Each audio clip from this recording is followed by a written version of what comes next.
So what's interesting about your limiting belief about sales or selling is whatever the number one limiting belief is where you'll stop in the sales process. So if I don't want to be perceived as being pushy, that means I'm not going to ask for a next step. Like if you don't say yes in a conversation, then I'm not going to ask for the next meeting, or I'm not going to ask for payment, or I'm not going to ask you to move forward, right? I'm going to stop and I'm going to be like, this is classic. And there's no shame in the game, by the way. This is like just how we're trained and socialized. We're not trained how to sell. Then I'll be like, okay, Jax, you know what? Just let me know. Give me a call back. Let me know in a couple days or next year how you feel about this, right? And it's the classic kind of push off because it keeps me safe. Right. And so to shift that, you want to look at and so once you start to see what's not true, that limiting belief, whatever it is, starts to fall away. And then you can take on a new belief. My favorite belief, which lots of people who've heard me speak love this. So everybody, you're welcome to take this on.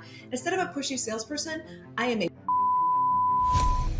Hey guys, welcome back to another episode of Financial Mastery Simplified. I am your host, Jacqueline or Jax Crider, and today we have my actual personal business coach, Miss Ursula Menchies, and she is excited to be here. We're going to talk all things about like sales, limiting beliefs, ways that you're maybe not succeeding on your financial path on the work side, and so we're going to talk all about that. So welcome, Ursula. Tell everybody a little bit about yourself and what you do, because you're a phenomenally amazing woman. And so let's hear all about it. Thank you, Jax. Thank you for your super kind words. For so many reasons, I am delighted to be sitting here with you now and seeing you bringing your podcast to life. So honored to be here. Thank you for having me. I feel the same about you. And I just know we're going to create some really great synergy today. So I don't know what's going to download, but I know some great things are. My background, the long and short of it is I'm a farm kid from Southern Minnesota who, if you would have told her that she was going to be a keynote speaker and have her own businesses someday, she would have laughed in your face. So this has been a crazy, crazy journey. What I'm doing today, I actually have two companies now. I have Ursula Inc. and then another company called Two Coaches. And it's all about coaching business owners to scale their businesses. And from truly a heart-centered place of wanting to serve your clients or customers, right? And through serving, money comes back to you. And that money that comes back to you allows you to do great things in the world, allows you to do great things for your family and live a great life. And because the entrepreneurs like you who come into our world love to give back. So it allows you to do everything from donating to your favorite nonprofit to being able to do something for your kids' school because you can, right? And for me, even when my company didn't have a lot of cash in it yet, being able to give back has always been the highlight. Being able to write a check. I used to volunteer like crazy. I won an award for volunteers. I get that part of it. And I think that's great. Entrepreneurs, we love to give back. We're always volunteering. We're always doing all the things, right? Being able to write a check though, for somebody who really needs it, that's a high. So that's the space. Those are the people like you who we attract into our world who want to grow their businesses and also want to have that ripple effect out into the world. That's awesome. Yeah. Well, and it's so true. I think so many people, especially in the sales space, particularly, they feel like it has to be so cutthroat. They feel like that there is no opportunity to have that really giving heart. And that's always sort of where I've come from, even in an industry where for me, it is very cutthroat. I'm in a very, very male dominated industry. I have had, crazy situations happen, people undercutting each other and literally selling their soul for $5. And it doesn't really have to be that way. I firmly believe that. I firmly believe if you do come from a place of contribution, collaboration, right? You are trying to help people. You're trying to better your clients, right? Overall, I think that there's so much value there that so many people discount and think that, it has to be this, salesy, horrible aspect. And it's just not true, for sure. No, the root of the word sell, the Latin root, means to serve. And I always love thinking about that. And truly, this, Jax, we're not serving someone unless we've asked enough open-ended questions to help them make a decision. And whether or not they buy from me or you, who cares? It's have I served them at a high enough level so they can decide if this is a fit? If it is, great. If it's not, who can I refer them to? What can they focus on right now? And when you come from that space, first of all, it's very relieving, right? Because it's not transactional. And then it's what we find in our world is that people either come back or they stick with you or they you've developed this relationship. And to me, that's what it's about. How can we help people through selling. For sure. Well, and I think that a lot of times, like you said, people don't understand that the people who do have the right heart in it, that Yeah. that's what they do. I mean, in my space, people say all the time, like I tell people, I'm like, look, if you come to us and there is something that is a way better deal, like I'll give you an example. So a lot of times builders are trying to give away the farm. So they're Yeah. losing money on the mortgage side to make money on the house side, right? Very common problem. And so we'll have people, we go through the whole qualification process. We've done all the work. We've gotten them all set up for success. And then they end up buying a new build and the builder is just offering way too good incentives. And so we always tell them, hey, when that happens, let us look at it. Let us make sure that what they're offering is actually above board, because sometimes they do this weird shell game that's not very understood by the consumer and it really complicates kind of the math for them. Yeah. And I'm like, but if they're going to be a 10 times better deal, I'm not going to hold you back and tell you, oh man, no, screw that. We did all the work. You should have to come to us. That's just not, it's not my heart. Because if I want you to refer me, people come back, right, to be able to be a service to you and your family forever, that's not going to happen if you feel like I hosed you. Right. Yeah. Yeah. And I've been in that situation on the other side of the table. I remember the first real estate deal we ever did. At the very last second, you'll appreciate the story. At the very last second, we were told we had to bring another $6,000 to the table. Tim and I were new in the real estate world. We were kids. We were 22 years old. I was like, I don't know where we're going to get that money. And we weren't going to go ask our family. And so then I happened to be having a conversation with someone and they're like, oh, you should talk to my guy, Patrick. This was like 20 years ago, right? Or even more than that. I don't even know the years. Patrick was like you. So we got to go hold this guy called Patrick. And he was like, oh no, like he totally redid the loan, took those hidden fees out, all the stuff. And of course we live in a time today where that probably could never happen because the laws have changed so much. This was back in California, but that was my first lesson in real estate and like the shell game, but also how, that there's really good people out there like Patrick and Jax who are going to look out for your bottom line. I mean, not only did he save us a ton of money, but like that was when I started to get really interested in real estate. I was like, oh, like this could be really interesting.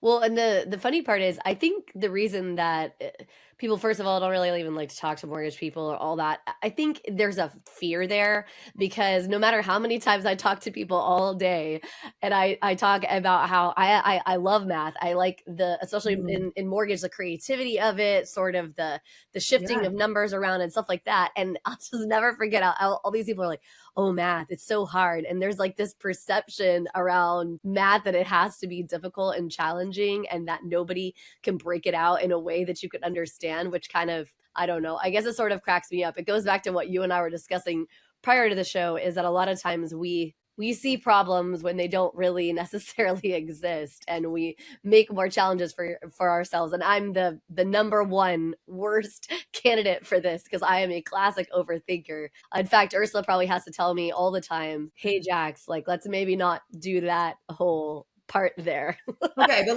I'm going to stop you, Jax, because you're one of the smartest people I know. And we've established that your giftedness like makes your brain go really fast. And we could put a lot of negative labels on that. And that's a really good point, Jax. And we talked about this earlier. That Dr. Joe Dispenza says we have 100,000 thoughts that go through our head every day. And most of those thoughts are negative because our subconscious mind is like, I got to keep you safe. I got to keep you safe. So it's like we're trained to see this quote unquote scary stuff that we make up to stay safe. When you can start to notice that the thoughts you had today are the same thoughts you had yesterday and the day before that and the day before that, that's how you can start to see the patterns that you've established. And if you take that into the world of selling, it's like, oh, what do I believe about salespeople? What do I believe about the sales process? And the number one, no matter, I used to speak on this topic all the time back in the day. I was doing a lot of sales training. Stay tuned. We'll be back right after this message from our sponsors. Imagine having the power to control your financial destiny, no matter where you start. Welcome to the Financial Mastery Simplified course and resource platform, where financial education is tailored to your unique journey. We cover everything you need, from basic budgeting and saving strategies to advanced investing and retirement planning. Learn at your own pace with lessons that match your level of experience. Whether you're a beginner or looking to enhance your financial knowledge, join our community of learners and benefit from shared insights and expert guidance. The Financial Mastery Simplified course and resource platform equips you with the skills and confidence to take charge of your financial future. Ready to master your finances? Enroll in our courses today at the Financial Mastery Simplified course and resource platform. Start your path to financial independence now. Visit us at fms.tips and fms.college for more information. Hello, and welcome to PBJ Mortgage, where your home ownership dreams become reality. Today, we want to share why choosing PBJ Mortgage is the right choice for your home financing needs. At PBJ Mortgage, we're built on a foundation of values that drive us every day. Our commitment to educate, empathize, and empower our clients sets us apart in the mortgage industry. Our clients are at the heart of everything we do, and their success stories speak volumes. With years of experience, our team possesses in-depth knowledge of the mortgage programs, ensuring you receive expert guidance and the best possible rates. We offer a diverse range of loan options to suit your unique needs, including conventional, FHA, VA, and more. No matter your situation, we've got a solution. At PBJ Mortgage, we pride ourselves on providing personalized service. Our dedicated loan officers are here to guide you every step of the way, making the process as smooth as making a peanut butter and jelly sandwich. We understand that time is of the essence, which is why we've streamlined our processes for efficiency and convenience. Transparency and clear communication are paramount. You'll always know where you stand throughout your mortgage journey. Reach out to us today to set up a call to discover your options. If you're ready to make your home ownership dreams a reality, contact PBJ Mortgage today. Let us empower you during this exciting journey. Phone number 4693733 107 www.pbjteam.com. Visit our website or give us a call to get started. We look forward to helping you secure your future home. PBJ Mortgage, where home begins. Thanks for your patience. And the number one limiting belief that people had about sales is that you're going to think I'm being pushy. You're going to think I'm a pushy salesperson, and I don't like how that feels, and I don't want to be perceived as that, right? So what's interesting about your limiting belief about sales or selling is whatever the number one limiting belief is where you'll stop in the sales process. So if I don't want to be perceived as being pushy, that means I'm not going to ask for a next step. Like if you don't say yes in a conversation, then I'm not going to ask for the next meeting, or I'm not going to ask for payment, or I'm not going to ask you to move forward, right? I'm going to stop and I'm going to be like, this is classic. And there's no shame in the game, by the way. This is like just how we're trained and socialized. We're not trained how to sell. Then I'll be like, okay, Jax, you know what? Just let me know. Give me a call back. Let me know in a couple of days or next year how you feel about this, right? And it's the classic kind of push off because it keeps me safe. Right. And so to shift that, you want to look at like, what's not true about me being a pushy salesperson, or you, whoever's listening, being a pushy salesperson if you're in sales. And what's not true about it is you're there to serve. Like you wouldn't be listening to Jax's podcast. You wouldn't care that much. Like if you were a narcissistic salesperson who didn't care about people, you wouldn't be here trying to better yourself. I guarantee you. Sure. So I already know this about you. What I know is that you want to make a difference. You want to serve. So there's all these things that aren't true about that. And so once you start to see what's not true, that limiting belief, whatever it is, starts to fall away. And then you can take on a new belief. My favorite belief, which lots of people who've heard me speak love this. So everybody, you're welcome to take this on.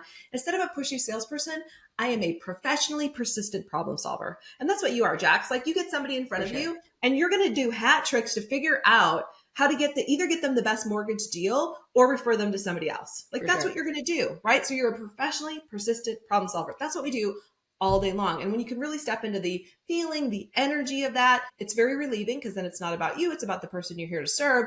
And then the sales start to happen. Well, for me, so the way that I overcome that, because for a really long time, it's funny, when I used to be in call center sales, I sometimes, like, I always would build rapport with people. I would want to understand like where they're coming from and all these things. And my now husband, who sat a couple of cubes away from me, would literally ping me when he would hear me talking to people, and he'd say, just ask for the credit card. Like they're already sold, because I would just have such a hard time, with that, because I'm just trying to be helpful. But what helps me now is I remind myself that without me, they're going to have a much harder path.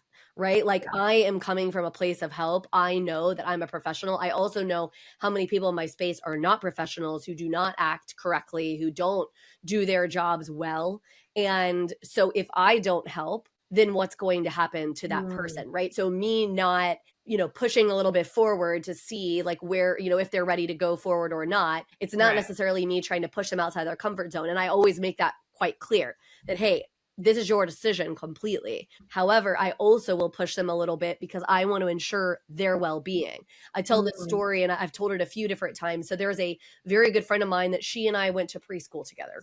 Okay. And single woman, she never married, and she reaches out to me and says, hey, I'm considering buying a house, but I'm really just not sure. I'm a single woman. I don't necessarily know if, that's a good and wise idea. And I said, okay, help me understand why you're saying that. Well, what if things break? And I said, well, there's ways you can insulate yourself from that, right? With warranties, etc. Plus, you do have a tribe that's surrounding you, right? Like your family and friends that would probably help you. So you're kind of putting some stuff there that doesn't really need to be there. And I said, but I am going to tell you the one reason that I'm going to push you on your thought process and want you to consider buying a home. I said, number one, you're a teacher. So your income is very set. So unless you're choosing to change professions, which maybe you'll do, but I assume that that's not the case at this moment in your life. And if that's the case, you're going to have very small incremental increases in your monetary income. Right. And I said, what is going to happen, not if, but just when, is you are going to be priced out of the market because you're a single income household. You have a very, set budget as far as like what your actual income is. And we will come to a point in Dallas-Fort Worth area where the house prices are majorly going to exceed what you are going to be able to afford to pay. That's just the truth. And so then it's a conversation of, do I get somebody else to try to buy a house with me? You know what I mean? Do I have roommates and things like that? And so now we're in a very different conversation. And I said, so I'm never going to force you to buy a home. You have to make that call because I can't make that call for you. And I said, but I will challenge your viewpoint on wanting to purchase that house. And she bought the house. And now I think that house, and that was about, I'm trying to think what year that was. That was 13, I think. So about 11 years ago, that house is over triple in value, what she bought. And I 100% can tell you from the math, because we've helped her do other loans since, there's no possible way she would qualify right now on its face, just being a single income earner, right? And so sometimes we have to remind ourselves when we are in a salesperson type mode, or even if you're just working at your regular job and maybe you don't feel like you're selling, but you are having conversations that are maybe a little bit sales in nature, because we all sell. We all sell. Believe that. Is that without your help, without your expertise, without what you can provide, what are they going to lack? Yeah. What's the cost of not working with you? That is correct.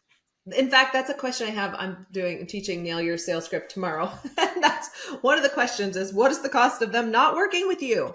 For sure. Or in your case, Jax, what's the cost of that? What could the cost have been for that teacher if she would have went to somebody else and they were like, like if they were not educating her because they just didn't think she could do it, right? Where would she be today? Well, or if they bought into her limiting belief that, well, I'm a single woman, so I can't buy a house by myself. Right. And I'm like, I'm a firm believer, and every single person who's ever listened to this podcast believes, I firmly believe that people can do anything. You are powerful beyond measure, and you have the ability built already inside you to do whatever it is you were set to do. It's not my job to tell you what that is, right? It's your job to kind of figure that out and like to listen to things to help you figure that out. But the truth is, if you want to do it, I don't care what anybody tells you, you can do that. Just set an intention and go forth. Your job is to educate. And that's what you do so beautifully. That's why you have this podcast. That's why I was like, Jax needs a podcast. I was going to say, we were talking about before the show. So just so we're clear, and I don't even think that you know this. So Trevor, who was the very first podcast guest, as well as he's also, I think he's been on your podcast. Yes, and I've been on his. We did a swap because of you. Okay, so I met Trevor quite a few years back at a thing called Video Marketing World, which is now turning, I think, to AI World or something. A good friend of mine actually was one of the owners. Scott Simpson is one of them, and the other one is now Austin Armstrong. So two really great guys. And Austin was actually on my podcast not horribly long ago. He's an amazing person. So anyways, I meet them and Trevor was there and he was doing little like kind of live call podcasting where he usually does his live, but he was recording podcast episodes that they were going to then air later. And my ops manager, Patrick, was like, hey, you really should do one. And I was like, I don't know. Cause I was really fighting being on video. Like I knew I needed to be, but I was like, I don't really want to. And when I was there, he goes, you really should start a podcast. I think you have a voice. You should start a podcast. And I was like, yeah, okay. And I just sort of like ignored that comment. I was like, that's a good thought. I'm just going to ignore that. And so then fast forward, you become my coach. You asked me to be a guest on your podcast. And I was like, sure, I'd love to be a guest. I then start thinking, as you're telling me, you have a voice, you want to educate people, you should help. So I say, okay, great. And then I reach out to Trevor and Trevor's like, yeah, not only are you going to start a podcast, we're doing it like next week. And I was like, whoa. So a lot of times, again, we have limiting beliefs about things that we can do, the voices that we have, the people that we're serving and helping. And a lot of them are just noise. Mm-hmm. I mean, I probably could have started a podcast 2 or 3 years earlier, right? Reach more people, help more people, but I was afraid. Yeah, we all are. We all have those fears. And the best advice that I was ever given, because I used to have a deep fear of public speaking back in the day, like a deep fear of public speaking, like panic attack. I've had panic attacks in front of 1,000 people, if you can manage. I'm good at like not showing that. There's a whole process. I don't have that anymore. But one of my mentors was like, Ursula, you can choose to be afraid of getting on stage or picking up the phone and making calls or having a podcast or writing a book or whatever that is, that thing for anybody who's listening, right? Or you can realize it's not about you. And the sooner you get that it's not about you, then things will start to change. And I was like, oh, shoot. Sorry. She's getting so excited. She's like knocking everything off of her desk. Dramatic effects for everybody. But you know what? That's when we can get past ourselves, which sometimes is the hardest thing to do. Because to your point earlier, it's like all these negative thoughts we make up about what could happen, what could go wrong, and all the things. And there's a book I read a long time ago called What If Up? What If Up? I don't know the author, so forgive me. We might have to put anyway. But What If Up is all about like, what if things go right? So instead of like the what if it goes wrong, in that moment, you're like, well, what if it goes right? What if my podcast is really successful? What if Jax's podcast is really successful? What if it actually gets her in front of thousands of people? What if it actually really starts to serve the way she wants? It's like you just start to go with that. And so that's one like way to shift those little stinky negative beliefs that are creeping in on us. So yeah, it's interesting. I'm a classic perfectionist. I'm a classic overthinker. I think a lot of people always think that intelligence is always such a gift, and it is a gift for sure. Don't misunderstand me, but it also has its own set of like almost like a curse, because you get trapped in your own head about all the different things. And so I always felt like I needed to cover off on every single little bitty detail to make sure that I could come across as the polished professional, etc. But then I also realized that first of all, doesn't really make me very relatable, because none of us are perfect, just period. First of all, right? And then second of all, it's exhausting.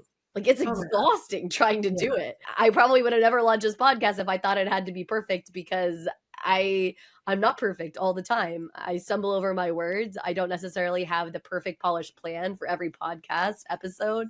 I as most people know, I'm almost never wearing makeup.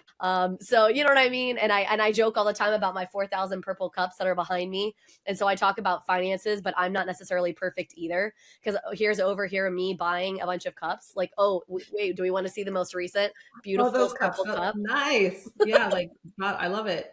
And my office manager literally came in and he goes, why did you need that? And I was like, I didn't, but it has my name on it. Right. We all have stuff. Yeah, we all have things. I think we're in a time too, where it's finally okay to be transparent. And I remember podcasting when it first started, like people were, I have to have all the cameras and the right lighting. My favorite podcasts today, they don't. Period. End of story. It's like they're doing their thing. You can see them, you can hear them well. But other than that, I just want to know people's hearts. I want to know their authenticity. I want to know what they struggle with. Yeah. Well, and the truth is that I think we're all starting to realize that everybody struggles in their own right. Right. And in a lot of ways with the exact same things. Maybe yours doesn't sound exactly the same in your head as mine sounds because of all my baggage, the things that are going on in my life and all those different things. And, the truth of the matter is, but it's the same stuff. Right. So you don't have purple cups. Yours is something else, whatever it is. Right. But I bring up the purple cups to remind you that everyone has the thing. It's just, what is the thing? What is the thing that, you beat yourself up about? Because for me, it is that I'm like, man, why did I buy the 4,000th purple cup? I don't know. I didn't really need it, but it's something that I enjoy and I like, so I have purple cups. Um, That one wasn't purple though that you held up, was it's it? like bluish purple. Oh, I gotcha. Okay, with all the purple colorings, it kind of looks more green I against your know, in the yes, background. and it's funny because when we started the business and whatever, PBJ Mortgage actually almost was navy as a color, navy and white. And like, wait a Mm, minute, I feel like this is a huge opportunity missed if we don't do purple, like grape yeah, jelly or whatever, right? right. And it just happened to also be my favorite color, so there's that.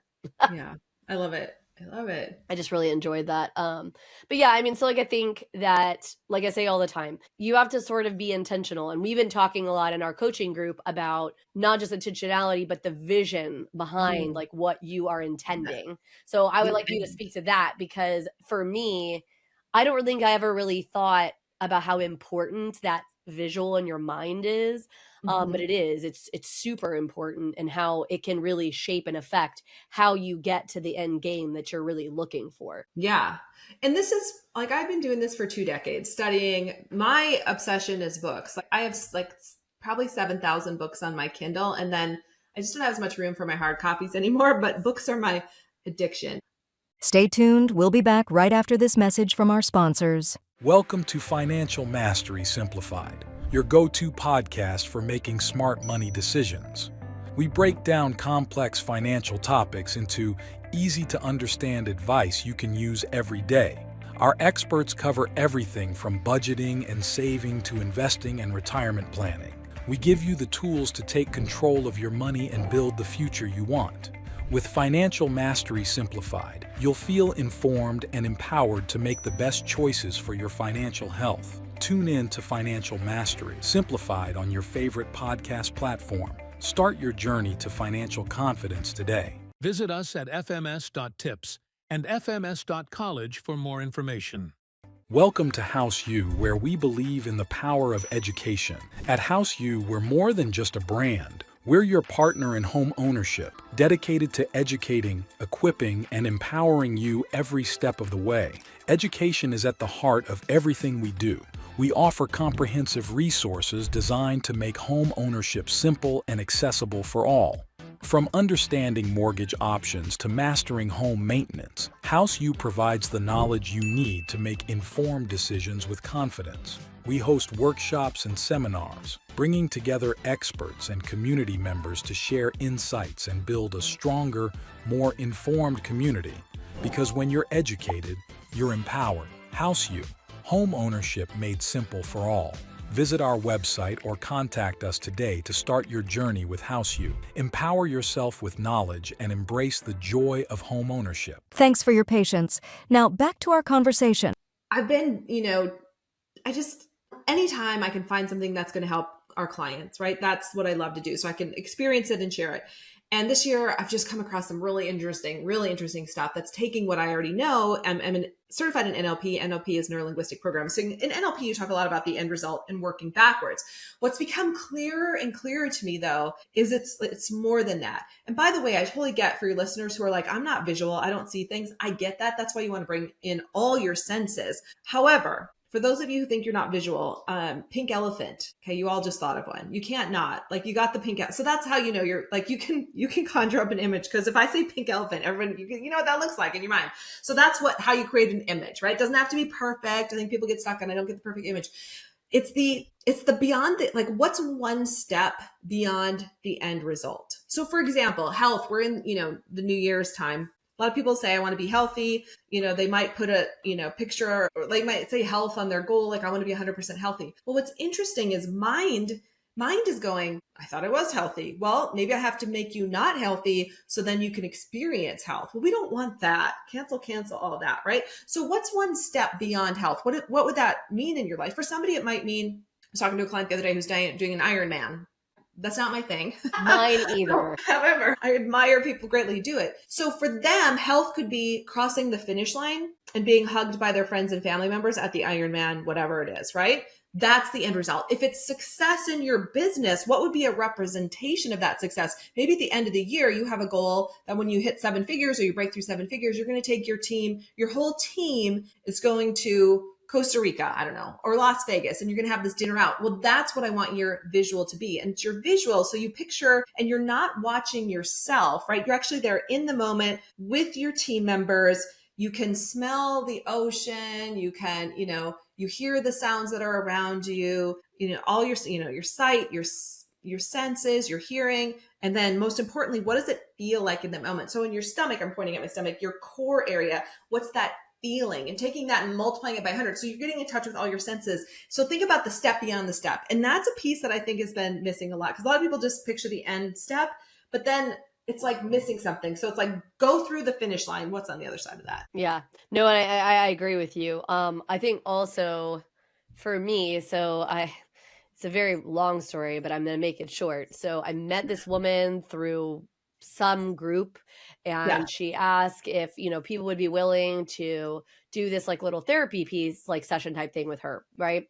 For testimonial. And I'm pretty open, like as in I pretty much would tell a random stranger my life story if they ask about it, because I thought that maybe it would help them. I would tell them, doesn't bother me, right? I mean, pretty much open book on that. So I was like, oh, sure. And maybe it'll help me in the process. So who knows?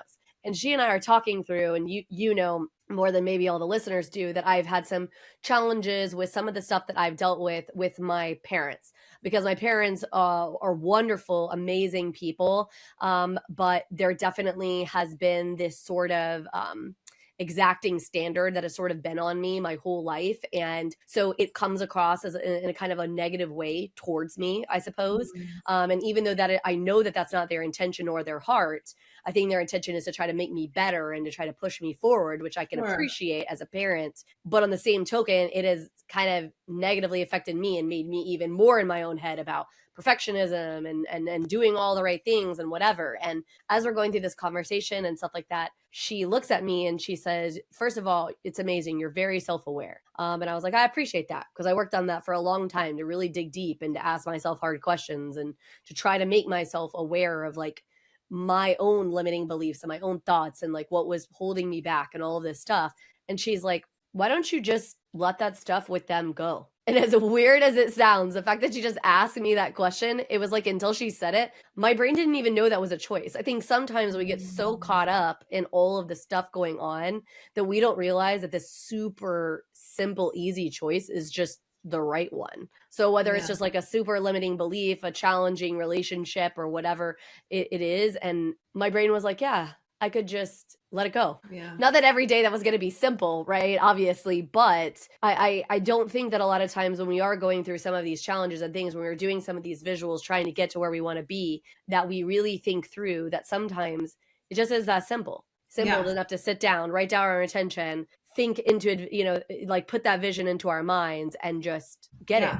That's beautiful. And I also think because you've done so much work and you are self-aware, that you were really ready for that question to be like, oh yeah. Cause someone else might've been like, I'm really angry at my parents. But you were like, you know what? Yes. I love that. Just the way your brain was like, that question, you could just take it and run with it. Yeah. And like I said, I think, and one of the things that I preach more than anything on the podcast is really being self-aware, right? Realizing that you are limitless in your possibility, trying to be intentional, because no matter what topic we discuss, whether it be exact money, right, and investing, whether, and practical application, or deep, internal kind of stuff, the truth of the matter is that you do have to have those pieces with anything you pick, right? Like you have to intentionally learn the basic mechanics of like how money works, because there's certain laws that no matter if me and Ursula want them to change, they're just not going to change. Compounding interest isn't going to change because Ursula and I just thought to ourselves, we don't really like it that way. We just want it to be some other way. Like that's not how math works. Like the math is the math. Right. Can't change that. Yeah. But we can change how we feel about that, or how it affects us, or what we want to do with our money. Correct. And, money is, certainly one of the things that I've worked a lot on in my own life, because growing up, we didn't have a lot. And it's funny being in the sales space and having started businesses and running businesses or speaking on stages or, whatever, people can make a lot of assumptions about my background. And that's one of the things I like to dispel, because then it creates these, people can create boundaries of what they think they can create. And the truth is, like, I grew up without a lot of money. Like we had food stamps, and sometimes we grew up in a small family farm. The nice part about it was we had food, right? We definitely always had food, but there were a lot of challenges in rural America, a lot of challenges. And my parents separated when I was 4, and it was like there was just a lot of dysfunction, like a lot of people, right? For sure. And I share this because no matter what has happened to you as a child in your past, you can still, to your point, Jax, create whatever you want. And you don't have to create it in a way that's not healthy for you. And I think that's where I went in the beginning of my life. Like, yeah, I wanted to make a lot of money. I did not want to live the way I had grown up. And if I had children someday, which I didn't know if I would, I had my son much later in life, I wanted him to have different options and a different relationship with money. But that required a lot of work. And in the beginning, my limiting belief was that you had to work hard to make a lot of money, physically hard. Because coming from the farm, that's what we did. We did 24 hours. Like farm never stops running. So it was always physical labor. And so taking it in the corporate world did not go very well. I ended up having chronic shingles in my 20s. Not fun, right? But my body was saying, hey, like you got to change something. Something's going on here. And that's what put me on this journey. So when I left corporate America, I started my own business, but I started my business with the belief that I could do it in a way that was healthy for me. And so in addition to like helping clients find their way, in sales and business growth, I also love the health space, right? Because if we're not taking care of ourselves physically, emotionally, mentally, it's pretty tough to run a business. Oh, for sure. Well, and like I said, money, people, you're right. They have a lot of limiting beliefs. And I actually also, so I grew up like where my family actually had a fair bit of money, but because my mom came from not a lot of money and she never wanted to go back to that place. In a weird way, it was like we were raised like we didn't have money. Makes sense. And so we were taught that like everything had to be hard. And it's not even until probably pretty recently that I've realized that everything does not have to be so hard, that I really can raise my hand and ask for help, because that was not something that I ever was taught or did well, is asking others for help. And I think a lot of times people keep themselves in those spaces, like you said, either, stay safe, etc. But if you look around and you look at all the stories that really like move you, right? Where people came from awfulness or nothing and they achieve things. Well, why is that?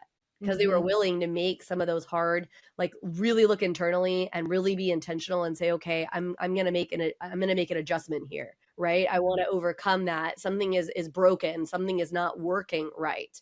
And no matter what family you came from, whether it was the most beautiful, wonderful, caring, whatever, down to super dysfunctional, total lack of resources of every kind, right? Emotional, financial, all of the things, like, it doesn't matter. Everybody is capable of looking at that and coming out of that. It might be a little easier if you kind of started, kind of up here. But the truth is that we all have that ability and that capability to do that. Have you ever, I know you like to read, and I don't know if you've ever heard of this book. Have you read the book called Life is a Piece of Cake by Cupcake Brown? No. It's a fascinating book about a woman who it was crazy. Like, she was in the foster care system. She was sexually abused at a very young age.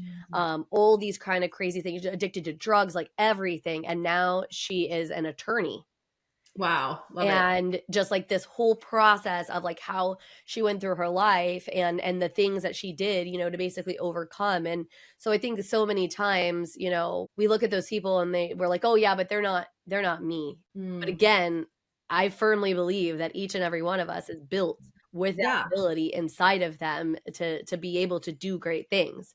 It's your choice whether you choose to tap into it or not. Right. Well, and every hard thing, you either look at it like, okay, that was really hard, that's going to take me down, or man, that helped me develop resilience, right? Like, for sure. I mean, the woman who wrote Piece of Cake, like, she has so much resilience in her now. And, if you can channel it into, I've been through the hard stuff. I always joke, like, hard work is throwing hay bales when it's 110 degrees and your brothers make you go under the hot tin roof and you have to be inside. That's hard work. Everything else after that, not so much. I feel like it's perspective, right? It's perspective. It is. And so I agree with you. Like, and it might mean getting help. I'm actually trained as a marriage and family therapist. A lot of people don't know that. I throw it out sometimes. My husband always laughs at me because I wanted to get a master's degree in coaching, but I didn't. There wasn't one that existed. Marriage and family therapy, solution-focused counseling was the closest thing I could find to coaching, because I also went to law school for 5 minutes and that wasn't for me. But anyway, so that's how I ended up over there. In that space, I was like, ooh, I love this. And my point is though, like, just like for me, getting the degree helped me a lot. Like I got to take all these classes, I got to work on myself. And then in order to graduate, you do counseling, you do therapy for others. And I was like, like it was just so much growth. So I'm a huge proponent of mental health. And we live in a time when it's kind of, glossed over, and we talk about it more, but I still don't think we talk about it enough. My point being, if you've never been to a great therapist or a great life coach, highly recommend that. Oh yeah. I actually have a QNRT therapist now, quantum neuro reset therapist. There's not a lot of them in the world. Interesting. There's quite a few in Minnesota, and it was born actually out of something called German New Medicine, which I'm also very fascinated with and obsessed with.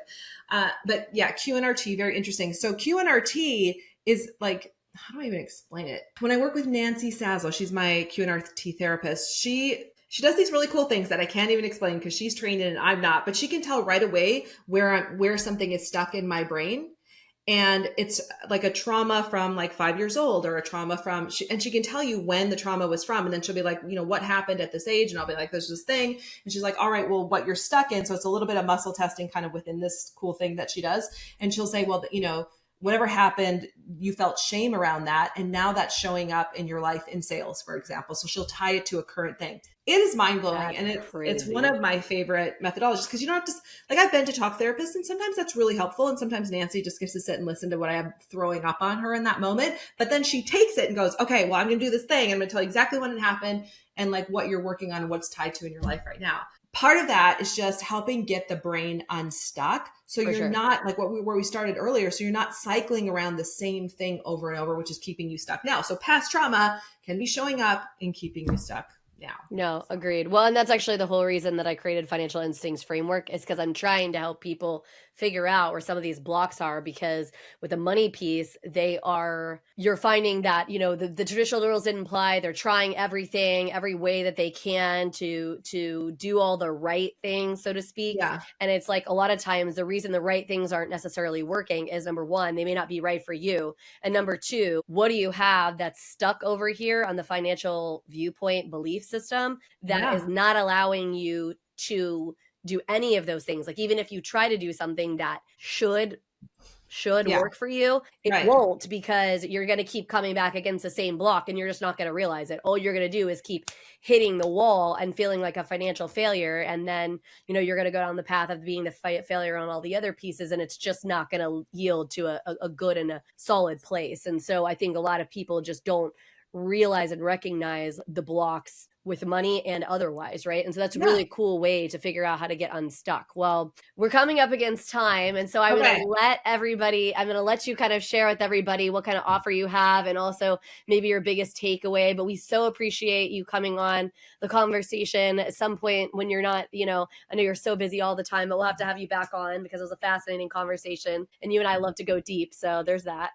Yes. Oh my gosh. We could talk about all the things. Yeah. So, you want me to talk about the masterclass I have? Sure. Yeah. Yes, absolutely. Okay. Please do. Yeah. So I created something called the Belief Zone Masterclass. So if you like what Jax and I were talking about today when it comes to your beliefs and shifting them, what percentage of your listeners would you say are business owners? That was the question I was going to ask. That's a really good question. I would say that a fair bit of them are, probably 60-70%. We have a lot of women listeners, which is really kind of who I drive towards anyway and stuff like that. Yeah. But I would say a good chunk of them are business owners. So the Belief Zone Masterclass is for business owners. However, and this is what I was asking, like, you could insert a different challenge that you're having and you want to shift a belief around. So this one's in particular is to activate a new belief zone to 2x, 3x, or 10x your revenue this year. And it'll do a couple of things. One, it'll help you get crystal clear on the revenue amount that you really want.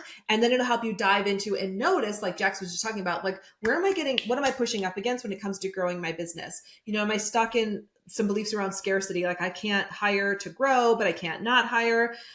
Or I feel pushy as a salesperson, and it'll help you shift that limiting belief. So I'm sure, Jax, you'll include the link in the show notes and you can get it there. Absolutely, for sure. Well, and thank you so much for your time. And hopefully this was helpful to the audience.